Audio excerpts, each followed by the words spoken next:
অ্যাপেলের iPhone 16 pro max release হয়েছিল 2024 সালে, আর এখন 2026 সাল, মাত্র কিছুদিন পরেই আইফোন 18 সিরিজ লঞ্চ হতে যাচ্ছে। আর এখনো আমাদের দেশে ইউজড মার্কেটে একটা আইফোন 16 প্রো ম্যাক্স কিনতে গেলে 1,20,000 টাকার আশেপাশে লেগে যায় যদি আপনি ফিজিক্যাল সিম ভ্যারিয়েন্টের একটা ভালো ব্যাটারি হেলথের আইফোন 16 প্রো ম্যাক্স এখন কিনতে যান। তাহলে তার মানে হচ্ছে যে আর কিছু টাকা বাড়িয়েই কিন্তু আপনি ইউজড আইফোন 17 প্রো কিনতে পারেন এই বাজেটে।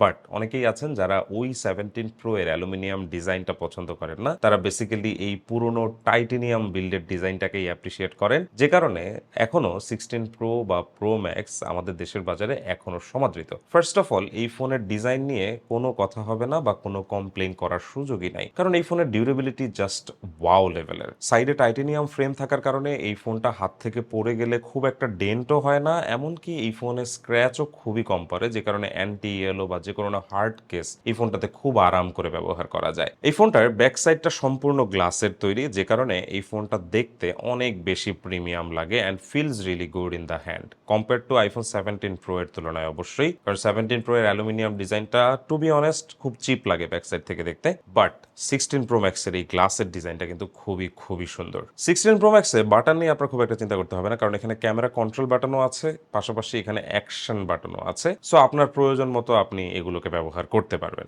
16 প্রো ম্যাক্সের সামনে থাকা যে ডিসপ্লেটা, এটা super retina XDR OLED display. এটার সাইজটা 6.9 ইঞ্চ ডায়াগনালি। এটা 6.9 ইঞ্চের প্রথম প্রো ম্যাক্স আইফোন। এটা অল স্ক্রিন OLED ডিসপ্লে, যার রেজুলেশন হচ্ছে 2868 বাই 1320 পিক্সেলস এবং এর পিপিআই ডেন্সিটি ক্লোজ টু 460। এখানে উপরে একটা ডাইনামিক আইল্যান্ড আছে যেখানে ফেস আইডি সেন্সর গুলো থাকে, আপনারা জানেন, এবং এটা always on display supported, promotion technology supported with adaptive refresh rate up to 120 hertz. ডিসপ্লেটা HDR display, true tone supported, white colour, P3 supported এবং এখানে হ্যাপটিক টাচ আছে। ফিঙ্গারপ্রিন্ট রেজিস্ট্যান্ট ওলিওফোবিক কোটিং এই ডিসপ্লেটার উপরেও আছে। ওভারঅল এই ফোনের ডিজাইন ডিসপ্লে কিন্তু খুবই দুর্দান্ত এবং এই ফোনটা খুব একটা থিক না লাইক আইফোন 17 প্রো বা প্রো ম্যাক্স, যে কারণে এখানে একটু স্মলার ব্যাটারি আছে, বাট সেটা নিয়ে আমরা অবশ্যই একটু পরে কথা বলবো। আইফোন 16 প্রো ম্যাক্স ফোনটাতে অ্যাপেলের A18 প্রো বায়োনিক চিপসেট আছে, যে বায়োনিক চিপসেটে আমরা 6 কোর সিপিইউ পেয়ে যাই এবং 6 কোর জিপিইউ পেয়ে যাই, which is a very powerful chipset. So for gaming and heavy tasking এই চিপসেটটা খুবই ভালো পারফর্ম করবে, and with the help of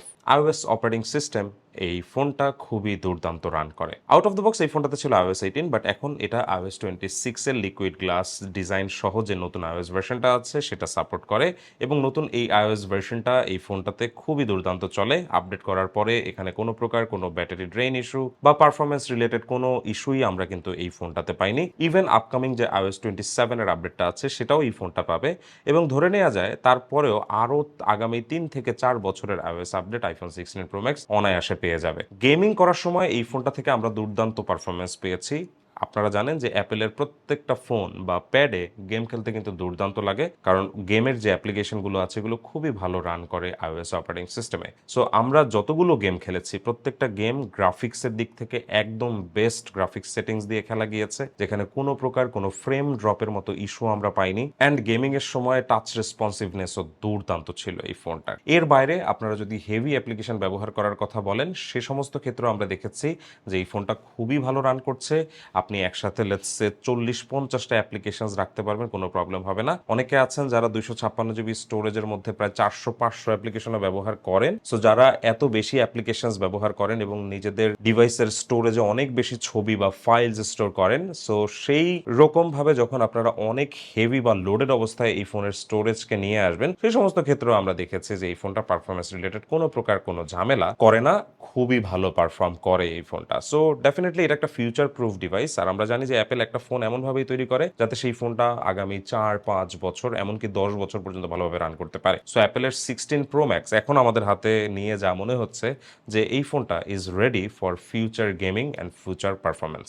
এবারে চলুন আইফোন 16 প্রো ম্যাক্সের ক্যামেরা নিয়ে কথা বলা যাক। ক্যামেরা নিয়ে কথা বলতে আসলেই আসলে 16 প্রো ম্যাক্সকে 17 প্রো এর থেকে পিছিয়ে রাখতে হয়, আর মূলত এই জিনিসটার জন্যই আমি সবাইকে এখন আইফোন 17 প্রো নিতে বলি। But don't get me wrong, 16 pro ম্যাক্সের ক্যামেরাও কিন্তু অনেক ভালো। এখানে ব্যাক সাইডে 3টা ক্যামেরা আছে, যার মধ্যে 2টা ক্যামেরা 48 মেগাপিক্সেলের মেইন এবং আলট্রা ওয়াইড, আর টেলিফোটো ক্যামেরা সেন্সরটা হচ্ছে 12 মেগাপিক্সেলের, যেটা আমি ব্যক্তিগতভাবে খুব একটা পছন্দ করি না। তবে এখানে আসা নতুন আলট্রা ওয়াইড ক্যামেরাটা 48 মেগাপিক্সেল হওয়ার কারণে এই ক্যামেরাটাতে তোলা ছবিগুলো আমরা দেখেছি যে খুবই ভালো ডিটেইলস ক্যাপচার করতে পারে, ডাইনামিক রেঞ্জ ভালো এবং কালারগুলোও ভালো। 17 প্রো এর আলট্রা ওয়াইডে তোলা ছবির সাথে কম্পেয়ার করলেও আমরা দেখেছি প্রায় একই রকম লাগে এই দুটো ফোনের আলট্রা ওয়াইডে তোলা ছবি। আর 48 মেগাপিক্সেলের মেইন ক্যামেরা সেন্সর যেটা, এটা 24 মিলিমিটার ফোকাল লেন্থের একটা সেন্সর, যেটা দিয়ে খুবই ভালো ছবি আসে এবং মূলত এটাই আমি সবচেয়ে বেশি ব্যবহার করেছি যখন আমি ছবি তুলেছি। বিশেষ করে এই যে 24, 28 এবং 35 মিলিমিটার ফোকাল লেন্থ শিফটিং এর যে মজাটা এই মেইন ক্যামেরা সেন্সরে আছে, সেটা দিয়ে আমি বেশ ভালো ডাইনামিক রেঞ্জে বিভিন্ন ছবি তুলতে পেরেছি, যে ছবিগুলো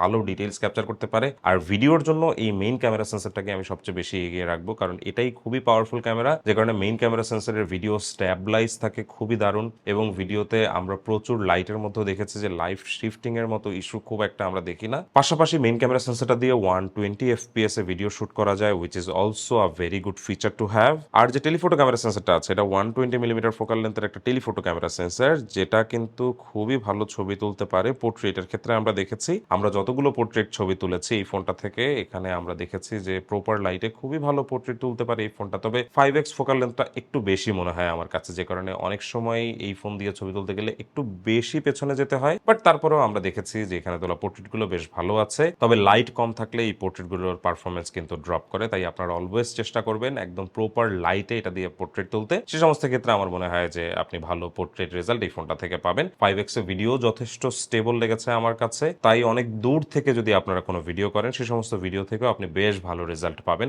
বিশেষ করে যারা একটু ট্যুর করেন, পাহাড়ে যান, সাগরে যান, তারা কিন্তু 5x এর এই টেলিফোটো ক্যামেরা সেন্সরটা দিয়েও ভালো ভিডিও শুট করতে পারবেন। তবে আপনারা যারা টেলিফোটো ক্যামেরা সেন্সর খুব বেশি ভালোবাসেন তাদেরকে আমি বলবো ক্যামেরার জন্য অবশ্যই 17 প্রো নিতে, কারণ 17 প্রোতে কিন্তু আপনি একদম ফ্ললেসলি 4x এবং 8x অর্থাৎ 200 মিলিমিটার ফোকাল লেন্থ পর্যন্ত কিন্তু একদম র ইমেজ ক্যাপচার করতে পারবেন। যেহেতু ওখানে 48 মেগাপিক্সেলের ফিউশন ক্যামেরা আছে, তাই প্রত্যেকটা ফোকাল লেন্থেই আপনি কিন্তু ভালো ছবি তুলতে পারবেন। সো ওইটা রেকমেন্ডেড থাকবে যারা টেলিফোটো ক্যামেরা সেন্সর বেশি পছন্দ করেন তাদের জন্য। সো ডেফিনেটলি আমি আপনাদেরকে বলবো যে ক্যামেরাতে 16 pro max still way ahead. আগামী 5 বছর পরেও 16 প্রো ম্যাক্সের এই ক্যামেরা দুর্দান্ত পারফর্ম করবে, কারণ লিটারালি ক্যামেরা পারফরমেন্স 16 প্রো ম্যাক্সের খুবই খুবই ভালো। এখন কথা হচ্ছে যে এই ফোনের যে ব্যাটারি ব্যাকআপ এবং ব্যাটারি হেলথ, এই ফোনে এখন আমরা অন অ্যান্ড অ্যারাউন্ড আমাদের দেশে জেনুইন পাবো কত পার্সেন্ট হলে? আমি মনে করি যে 90% ব্যাটারি হেলথ হলেই সেটাকে জেনুইন বলা যায়। তবে কিছু ফোন আছে যেগুলো এখনো বিক্রি হচ্ছে, 16 প্রো ম্যাক্স এখনো কিন্তু মানুষ নতুন কিনতেছে। সো সেই সমস্ত ক্ষেত্রে আমি বলবো যে আপনারা কিন্তু পারচেস ডেটটা অবশ্যই একটু ফলো আপ করবেন। পারচেস ডেট যদি 6 মাস বা 1 বছর আগের হয়, সে সমস্ত ক্ষেত্রে ধরেই নেবেন যে এই ফোনের ব্যাটারি হেলথ কিন্তু 100% না থাকাটাই স্বাভাবিক। আর এই ফোনটা কিন্তু ইনেবলস ফাস্ট চার্জিং। সো দেখা গেছে যে আপনি 30 মিনিটের মধ্যেই এই ফোনটাকে প্রায় 50 to 60% ফুল চার্জ করে ফেলতে পারবেন এবং ম্যাক্সেফ G2 চার্জার ব্যবহার করে কিন্তু আপনারা এই ফোনটাকে ওয়্যারলেসলি চার্জ করতে পারবেন। তাই আপনি চাইলে ওয়্যারলেস কোনো পাওয়ার ব্যাংক ব্যবহার করে এই ফোনটাকে আরামে চার্জ করতে পারবেন, কোনো প্রকার কোনো প্যারা হবে না। আর আমাদের এভরিডে ইউজেসে আমরা এই ফোনের চার্জ ব্যাকআপ নিয়ে একদমই ঝামেলায় পড়িনি, কারণ এই ফোনটা এখনো নতুনের মতোই বলা যায়। আর 90% ব্যাটারি হেলথের যে কোনো ফোনের চার্জ ব্যাকআপ কিন্তু এখনো নতুনের মতোই থাকে। কিছুটা হয়তো 100% ব্যাটারি হেলথের সাথে কম্পেয়ার করলে 10 to 15% ডিফারেন্স হতে পারে, বাট এর বেশি কখনোই হবে না। সো ইন দি এন্ড আমি বলবো iPhone 16 pro max can be a solid purchase যারা ফোনের হার্ডওয়্যারের থেকে ডিজাইনকে সবচেয়ে বেশি প্রায়োরিটি দেয়। তবে আপনি যদি ফোনের ডিজাইনকে প্রায়োরিটি না দিয়ে যদি আপনি হার্ডওয়্যার বা লেটেস্ট স্পেক্সের উপরে আপনি ফোকাস করেন, সেক্ষেত্রে অবশ্যই 17 pro is a better device for you. But আপনি যদি মনে করেন যে না, আপনি 17 প্রো ডিজাইনটাতে যাবেনই না অ্যান্ড আপনি ওই হার্ডওয়্যারের যে আপগ্রেড আছে সেটাকে আপনি কম্প্রোমাইজ করতে পারবেন, তাহলে আমার মনে হয় যে iPhone 16 pro max can be a very good option.